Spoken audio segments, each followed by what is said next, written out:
Media మిత్రులందరికీ నమస్కారం. చాలా నలిగిపోతున్నా, నా వల్ల కావట్లే.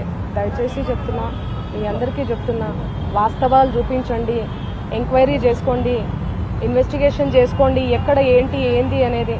నాకు పాటలు తప్ప, పాటల ప్రపంచం తప్ప నాకు ఏమీ తెలీదు.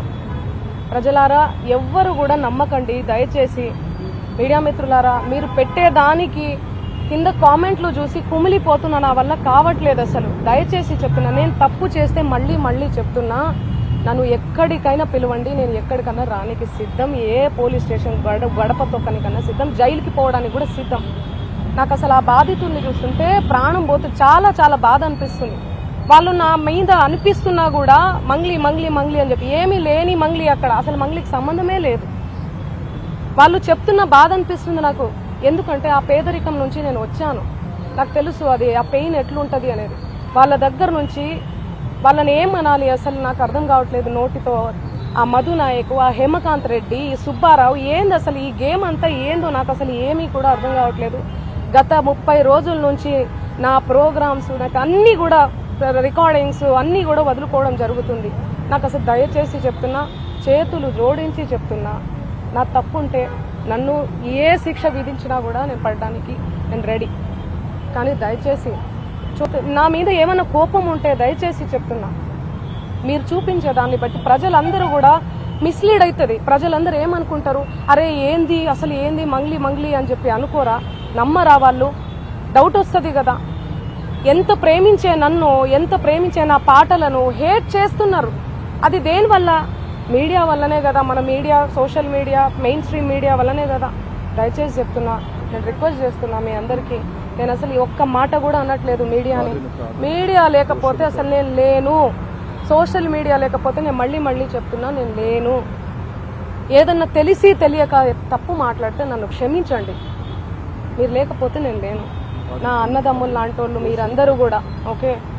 ప్లీజ్ నా ఫోటో దయచేసి వాడకండి. దీనికి నాకు సంబంధం లేదు. ఎందుకు నా ఫోటో వాడుతున్నారు?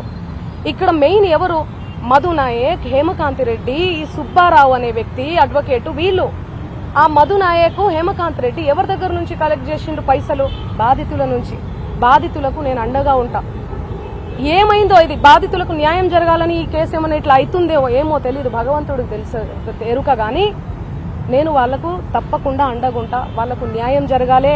ఈ మధు నాయక్ని, హేమకాంత్ రెడ్డి గారిని, నా మీద బ్యాడ్గా దుష్ప్రచారం చేసిన అన్ని సోషల్ మీడియా ఛానల్స్ అన్నీ కూడా తిరిగి దుష్ప్రచారం చేసినటువంటి ఆ సుబ్బారావు గారికి కూడా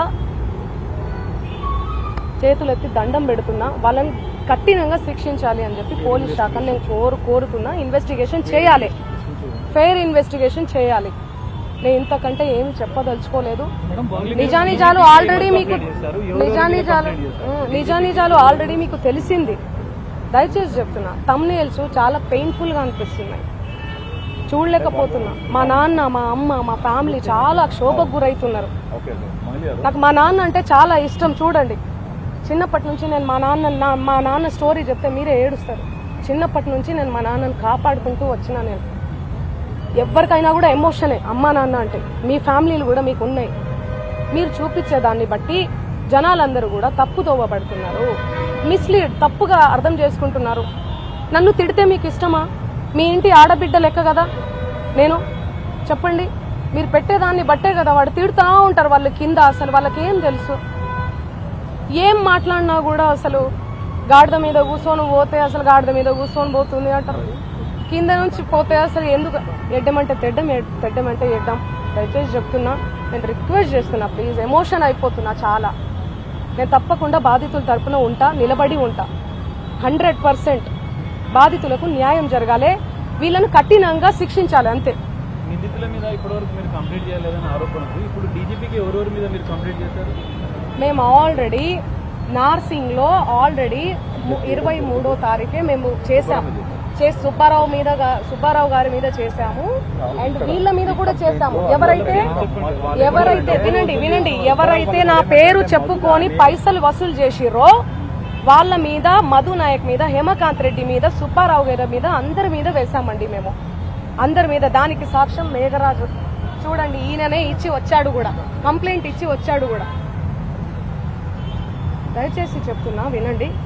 ఈ రోజు అయితే చెప్పండి. డీజీపీ గారికి, హిమకాంత్ రెడ్డి గారికి, పేర్లు చెప్పండి. డీజీపీకి ఎవరెవరు మీరు కంప్లైంట్ ఇచ్చారు? డీజీపీ గారు, అడిషనల్ డీజీపీ గారు యా, రమావత్ మధు, సీండి చూడండి, రమావత్ మధు అండ్ సుబ్బు సిగపోగు అండ్ హేమకాంత్ రెడ్డి ముగ్గురు మీద ఇచ్చారు ఫెయిర్ ఇన్వెస్టిగేషన్ కోసం.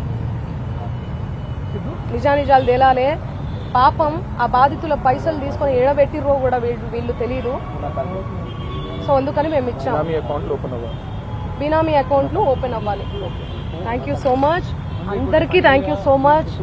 నేను మళ్ళీ నా పాటతో వస్తాను, ఓకేనా? Thank you.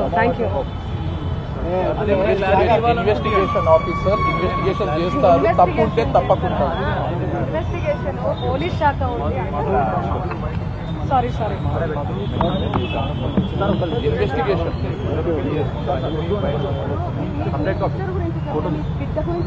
ఎట్లుండాలి?